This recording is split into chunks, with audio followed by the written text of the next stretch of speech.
Iniciamos aqui mais uma edição do Democracia pela TV Assembleia. Vamos, como sempre, tratar de um tema da atualidade. Vamos abordar uma questão que hoje provoca indagações em todos os sentidos, em todas as áreas. Porque vamos falar exatamente também sobre sentidos. Vamos abordar aqui neste espaço o autismo e a representação na TV. Seria hipocrisia dizer que a motivação não é também esta. A representação de um personagem na novela de maior audiência na televisão, de também audiência superior no Brasil. A personagem linda da novela das 9 da Rede Globo. Retratada como autista. Segundo especialistas, não é exatamente assim. A personagem, um tanto confusa, ou quase sempre confusa, não retrata com fidelidade o comportamento, se poderia dizer, padrão do autista. Mas nós vamos saber exatamente, para chegar ao fim e ao cabo, ao longo deste programa, se Linda é autista ou não. Já houve declaração peremptória dizendo que não. Outros afirmam que sim. Mas não é matéria para leigo, é tema para especialista. E especialistas trazemos ao Democracia de hoje, aqui na TV Assembleia, para este contato, esta conversação com os telespectadores. Trazemos a psicóloga Caroline Martini Craide Pereira, conselheira do Conselho Regional de Psicologia Seccional do Rio Grande do Sul. Dr. Rudimar Riesgo, professor adjunto do Departamento de Pediatria e Puericultura da Universidade Federal do Rio Grande do Sul, doutor em Pediatria pela mesma universidade e especialista em Neuropediatria. E o doutor psiquiatra Ricardo Nogueira, coordenador de saúde mental do Sistema de Saúde Mãe de Deus. Para a primeira manifestação sobre a pauta de hoje do nosso Democracia, nós convidamos a psicóloga Caroline Martini Craide Pereira. Tudo bem? Tudo bem, meus cumprimentos então aos telespectadores, meus cumprimentos aos colegas aqui presentes. É um tema bastante amplo esse do autismo, né? E me parece que, bom, a personagem na novela, enfim, tem alguns traços importantes de algum conflito psíquico aí envolvido, mas a gente precisa realmente pensar. Acho que o autismo tem outra sintomatologia, né? E acho que a gente tem um bom tempo aí para poder falar um pouquinho sobre isso. Eu vou esperar o que a gente vai poder trazer aqui nesse momento. Dr. Rudimar Riesgo. Obrigado pelo convite, pela lembrança do meu nome. Em relação à personagem, é importante o telespectador ter a ideia de que esse tipo de diagnóstico ele não é dicotômico, não é como ter ou não ter tuberculose, ter ou não ter AIDS. Então, a paciente tem alguns traços dentro do espectro do autismo, não tenho dúvida, porque o único transtorno do neurodesenvolvimento em que o personagem, ou o paciente, no caso, não tolera sons altos, é o autismo. Mas tem outras manifestações dela que não são assim tão específicas do espectro, e o que mais chama atenção foi quão rápido ela melhorou, às vezes dentro de um próprio capítulo, diante de uma intervenção feita por uma pessoa leiga, né? Então existe por trás disso uma certa desconstituição do saber médico também. Eu não estou politizando o assunto, estou falando que estão tentando desconstituir, porque o psicólogo é muito bom, nada contra os psicólogos, e os médicos são todos eles, todos pessoas de má índole, pessoas despreparadas. A Linda tem traços dentro do espectro do autismo, é o que eu posso dizer até o momento. Dr. Ricardo Nogueira. Pois é, quando eu fui convidado para falar sobre esse assunto, me veio logo à cabeça um grande amigo, um grande colega, que é o Dr. Danilo Rolim de Moura. Infelizmente, falecido prematuramente. E eu falava antes do programa com o Riesgo aqui, e dizia, quem tinha que estar aqui hoje era o Danilo. Porque o Danilo e o Riesgo é orientador da tese de doutorado do Danilo, das pesquisas, inclusive ele pode falar melhor do que eu, né? Estavam fazendo um trabalho nessa área que é exemplar.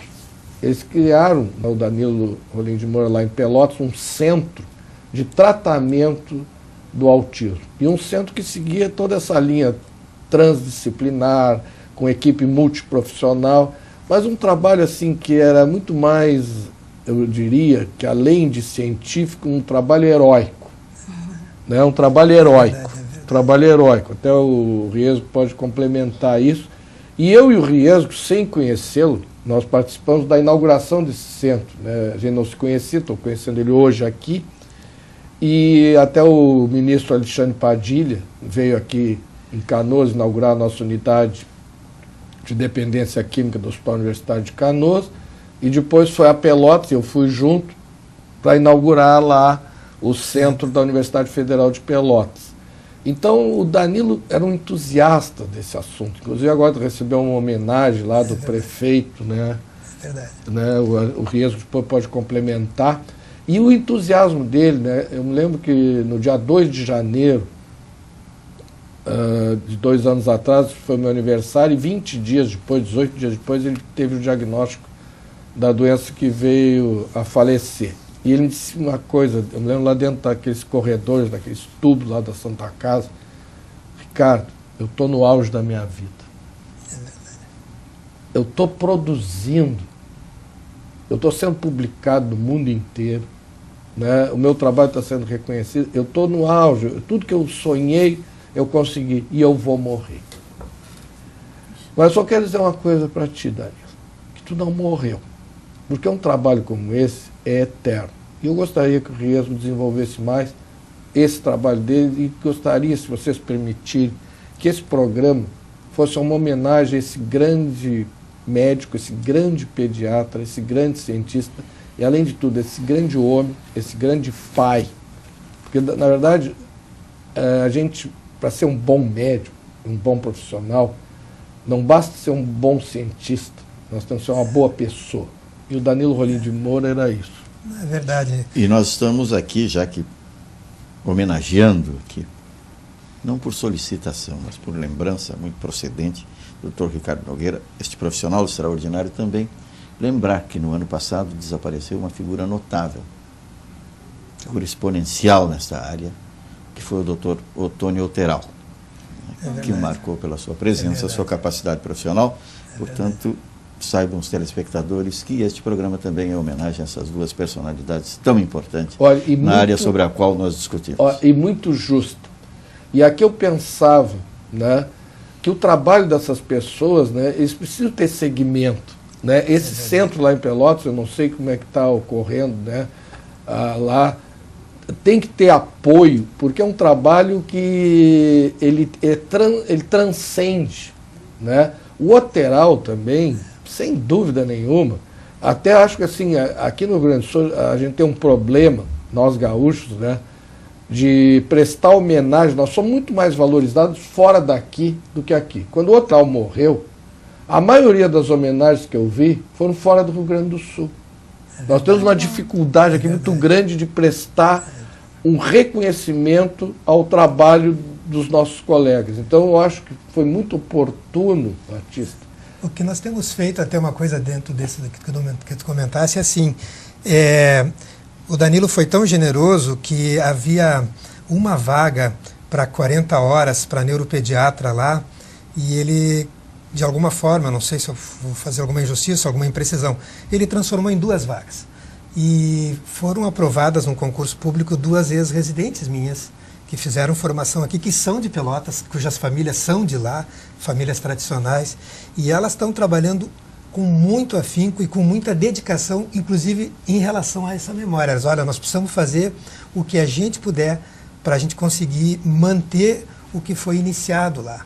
Então, eu tenho certeza, a gente inclusive está mantendo interfaces, nós estamos coletando dados juntos, então, não só pelo apreço, que eu conheci ele por bem menos tempo do que você, e nós ficamos amigos assim de uma forma muito rápida. Aqui na própria Assembleia houve um evento, e ele já sabia que estava doente, e ele veio, e veio o pessoal de Pelotas, então foi assim, é uma pessoa que, bom, merece o nosso respeito, a nossa homenagem, é verdade. E eu gostaria, Batista, eu acho que nós temos que hoje também explorar bastante o Rudimar hoje aqui, porque o Rudimar e o Danilo, dentro dessa pesquisa deles, tem vários trabalhos que ainda não foram publicados. E eu quero aqui publicamente estimular o Rudimar, que eu acho que o Rudimar até ficou, pelo que eu senti, assim, agora o Danilo morreu, não vou publicar. Eu acho que é o contrário. Agora mesmo tem que ser publicado esse trabalho, né? E eu gostaria que tu falasse sobre esses artigos que vocês ainda não publicaram.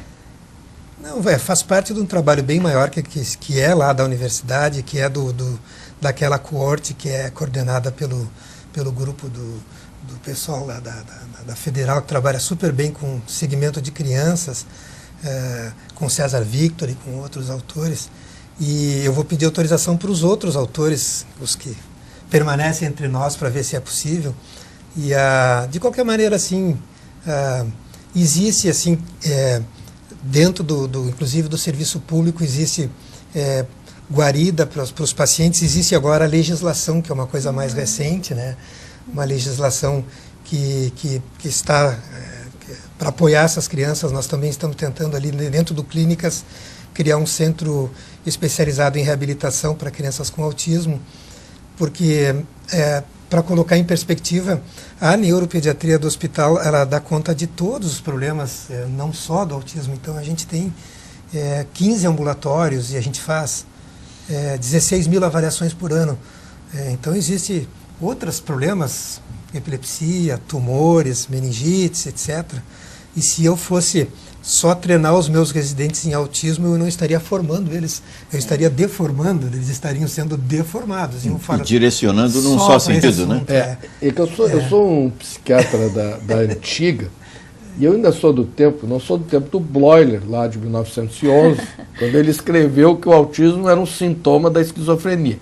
Hoje, quando eu falo para os meus colegas, né, que para mim ainda, quando vem a palavra autismo para mim ainda é um sintoma patognomônico da esquizofrenia. Hoje o pessoal me olha assim com estranheza. Não, para aí, autismo é autismo. Não, para mim não.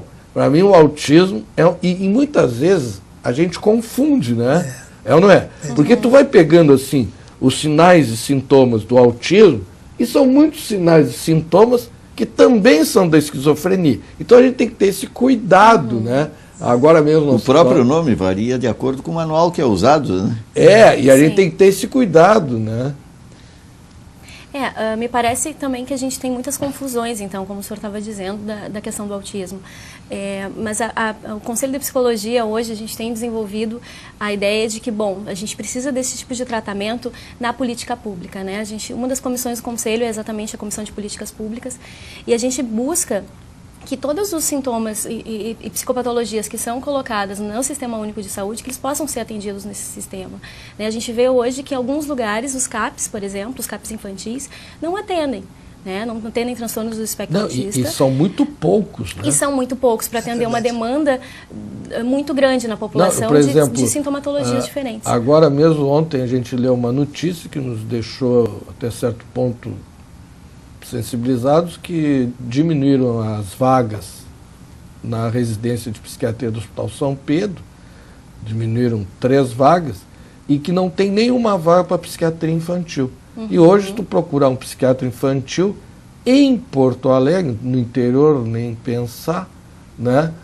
Então, isso é uma necessidade que nós temos, uma demanda, né, reprimida. E em nível ambulatorial, a gente vê isso muito menos também. A gente precisa ainda, em nível ambulatorial, um possível atendimento interdisciplinar, porque a gente sabe que o autismo ele não pode ser atendido simplesmente por psicólogos, como está na novela, colocado um psicólogo trabalhando praticamente sozinho. Agora, um fisioterapeuta coloca ela em cima de uma esteira e ela melhora. Exatamente, ela tem uma melhora extraordinária da relação com o outro por conta simplesmente da esteira, né? Ou o advogado está curando ela pelo amor, que é uma coisa muito bonita.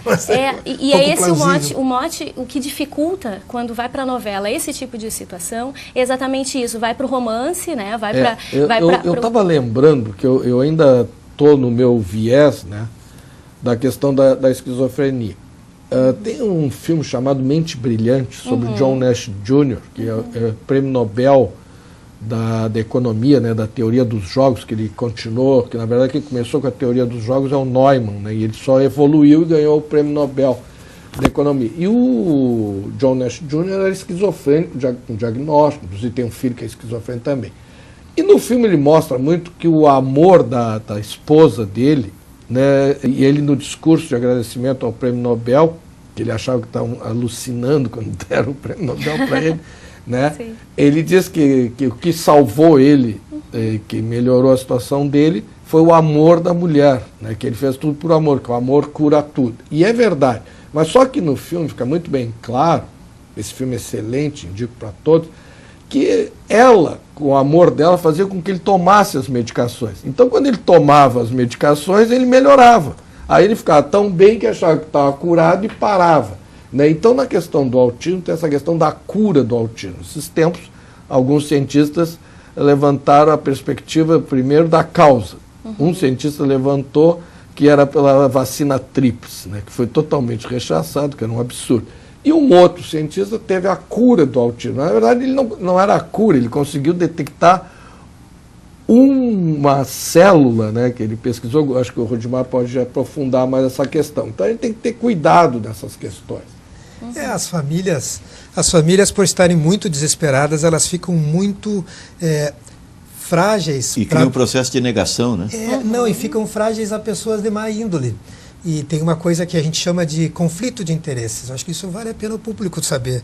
Então, se alguém vai falar em relação a uma espécie de tratamento, uma espécie de terapia, e por coincidência essa mesma pessoa vende essa terapia, tem aí um conflito de interesses. Né? Então, existem sites que protegem as curas e tal. Sugestão, entre em sites que são vinculados a entidades como conselhos federais de medicina, de psicologia, de fonoaudiologia, entre em sites de organizações não governamentais sérias, e tem uma série delas, nós temos em Porto Alegre Autismo em Realidade, nós temos no Brasil todo autismo, em Porto Alegre Autismo e Vida, no Brasil Autismo em Realidade, no mundo tem Autism Speaks, que são sites de busca. Porque se a pessoa entrar no Google e colocar autismo cura, está uma série de pessoas que se propõem a curar. E isso é charlatanismo. Isso tem um nome, charlatanismo. A gente tem que cuidar e orientar as famílias para que elas, no entusiasmo de melhorar a situação das crianças, caiam nas mãos dessas pessoas. Essa personagem em si, o que tem de benefício? Olha, chama atenção para um assunto, que é um assunto que está sendo cada vez mais falado. Vocês imaginem que o Dan Marino, que é o Pelé do futebol americano, ele comprou alguns segundos no intervalo do Super Bowl, pagou não sei quantos milhões de dólares, e ele disse: eu sou o Dan Marino, esse é meu filho que tem autismo. Bum! Então a mídia também ajuda nesse sentido. Agora, na hora de colocar isso dentro de uma novela, o ideal é que se assessorassem com pessoas que trabalham dentro da área, né? E existem coisas que são que tem uma série de detalhes e que criam para as famílias uma certa falsa expectativa, né? Impossível uma pessoa melhorar tão rapidamente assim, em questão de minutos. É impossível. Nós temos que interpretar aqui também um pouco a vontade do telespectador. Ele gostaria de saber certamente por que determinadas pessoas, por que pessoas com autismo desenvolvem determinadas superespecializações, altas habilidades. Isto é raro, é verdade, mas existe.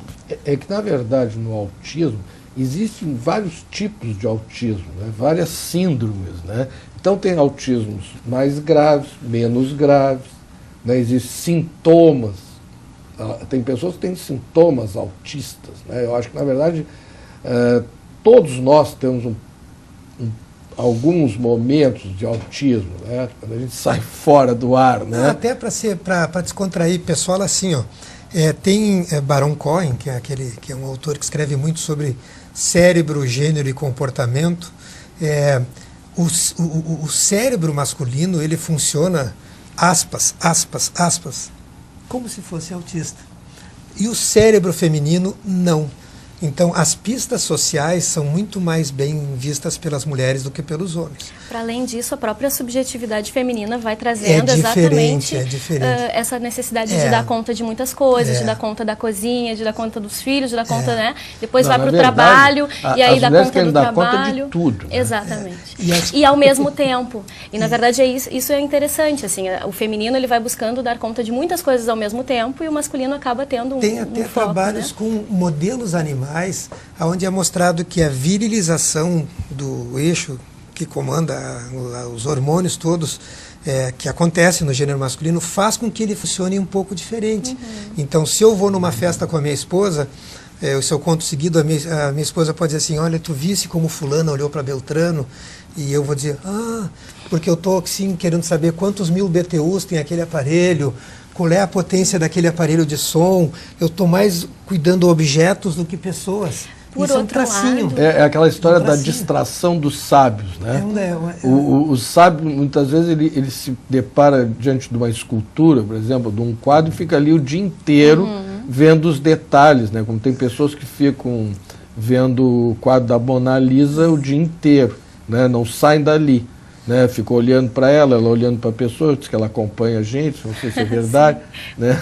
Eu te interrompi. Desculpe, dentro do que ele comentou, que os telespectadores podem querer saber sobre essas, vamos dizer, ilhotas de genialidade.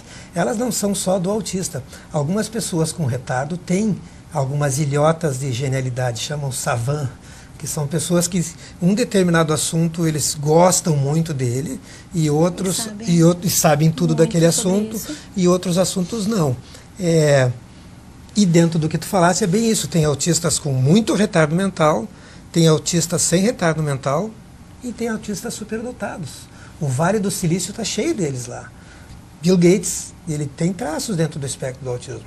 Isso não atrapalhou ele tinha dificuldade no relacionamento, ele era uma pessoa hiperfocada, então as lentes com que ele enxergava a vida eram lentes muito focadas para certos assuntos, mas não entendia bem as coisas sociais.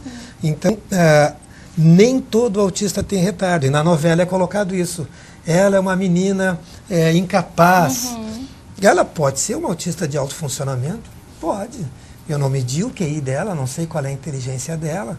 Então, não é sinônimo de retardo. Então, acho que também uma coisa interessante é que o autismo a gente precisa não colocar ele como sendo sempre do mesmo jeito. Não tem um estereótipo. O sujeito que está ali colocado tem uma família com uma cultura e ele precisa também ter espaço para vir, né? Esse sujeito, a própria forma terapêutica de atendimento também tem que poder supor esse sujeito ali constituído dentro de uma família que tem um jeito de almoçar, que tem um jeito de lidar com a religiosidade e dentro disso poder buscar o que ali há de interesse. Né? Por exemplo, o sujeito tem que estar colocado na questão do autismo. A gente falou aqui em autismo, retardo mental e esquizofrenia.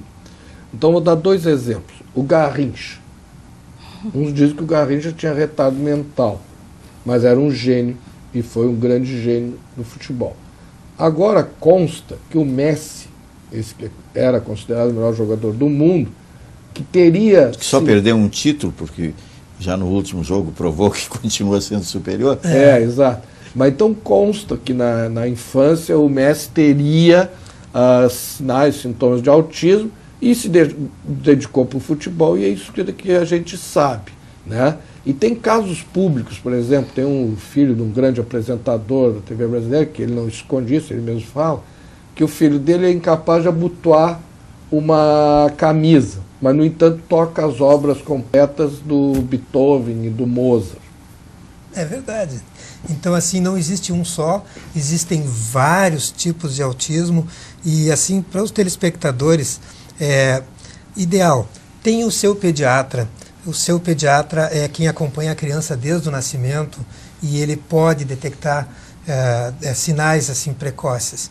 Geralmente essas crianças nascem e se desenvolvem bem até 1 ano, 1 ano e meio.